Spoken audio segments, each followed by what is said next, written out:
Hey guys, good morning. Happy start to the week. It's Monday, at least when I'm recording this right now. I'm currently in my hometown of Michigan, if you can't tell from the glorious childhood bedroom background right here. But since we last spoke, I was in Las Vegas at a dark sport event, and I went straight from Las Vegas to Michigan to now bust out some wedding planning with my mom. So I'm actually gonna go try on a bunch of wedding dresses today. But with that being said, I have spent way too much money on just general food this week, and so I'm trying to save a little bit of money. So I'm really only getting the day passes at the local gyms because they're all like $20 when I need to for legs right now. I do have a little bit of like a home gym set up downstairs, so I'm gonna throw it back and at least try to use that for all of my upper body days this week and be just a little bit creative with my setups to make sure that I'm hitting everything that I normally would. But I'm all ready to go lift. I'll show you guys the fit real quick. This is what we are working with. This is the comfiest dark sport tee I've ever gotten. I don't know what the different fabric is of this, but I'm obsessed with this shirt. My idea for this video is to take you guys with me through this lift and kind of show you like the little adjustments that you can make. If you're ever in a situation where you don't have fancy machines, you just have some dumbbells, a bench, and a cable system, which you don't even really necessarily need the cable system if you do have like a pull-up bar, something like that.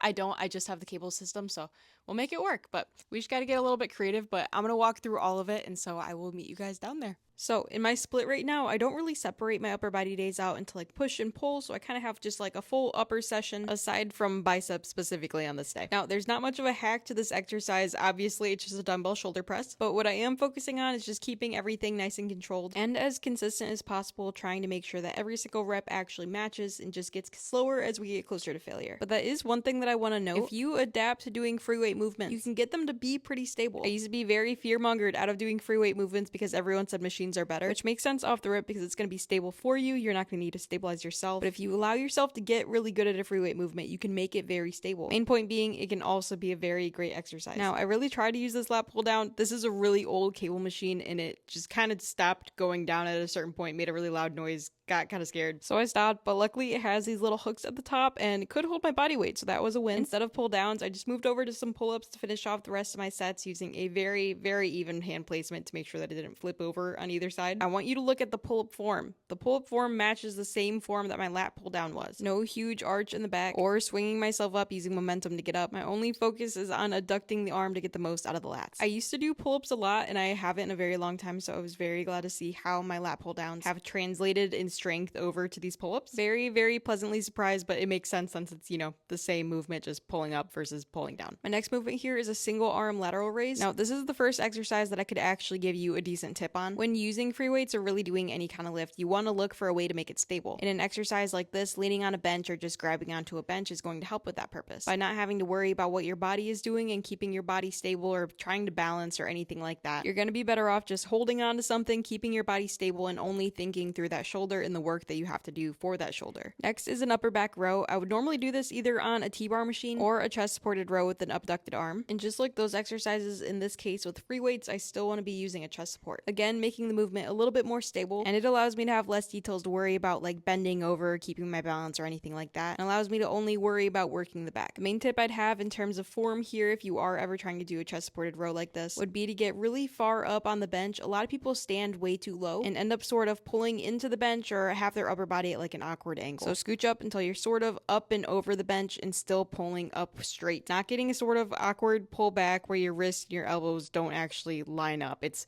awkward. It's not fun. I strongly believe that that's why a lot of people don't actually like this movement. But if you do practice it and you do get pretty good at it, it does feel really, really good. Now for my upper days right now, I have absolutely zero priority on my arms. I just want to maintain the size that they are right now. So I switched back and forth between a tricep movement and a bicep movement. And on today's day, we had a tricep movement. So I used these cables the best that I could. They're very sticky, very awkward, but regardless of any of it, it absolutely did the trick. All we're doing is extending at the elbow, keeping my upper arm planted in place and just, again, solely focusing on extending at that elbow. I usually do these ones bilaterally, but since there was only a cable coming out of like the very top of the machine, it made a little bit more sense to just like shimmy down the rope and just do it unilaterally so I had a little bit more space to move. Now, none of the exercises that I did in the session are anything fancy at all, but in comparison to one of my normal shoulder and back days, I hit the same musculature that I normally would within my program right now. So, goes to show you that you do not need a bunch of fancy machines. You just need to know how to set up exercises in a way that actually hits different musculatures, like on a chest-supported dumbbell row. On an example like that, you could adjust your form so that it's more lat bias, or adjust your form so that it's more upper back bias. But if you just put a little bit of effort into learning how those exercises actually work and how to bias different muscle groups, you can hit every muscle group that you need to without a bunch of machines. All right, guys, that's pretty much gonna wrap it up for the video today.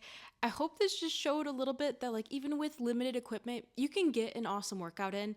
Obviously, like, the upper day that I'm doing isn't like a full upper day. I'm not hitting absolutely everything. That just aligns with what my goals specifically are right now. But there's a way to get absolutely everything done. Obviously, gotta preface this, assuming that you're able to make use with the weights that are there. Like, if Nate were in this gym, the weights aren't heavy enough for him to, like, make use of it. But for me, myself, I'm able to use this just fine. So if you are in a position where you're able to use lighter weights and have it be something that's physically challenging for you, you can definitely make use of just a little bit of like a simpler gym setup. But I'm gonna go upstairs and get some breakfast and start to get ready for trying on wedding dresses. That's insane. Oh my goodness. So cool. Such a blessing. Praise God. But I hope that you have a blessed day, and if you get the opportunity to do so, do something good for someone today. You will never know the difference that it can make in their life, and it also makes you feel good too. We're designed to serve, so make sure that you do something outwardly to make someone else's day better, someone else's life better today. It's awesome. It's a very, very good thing to do, but I hope you have a blessed day. Bye. And thank you for watching if you made it this far. Bye for real. Bye.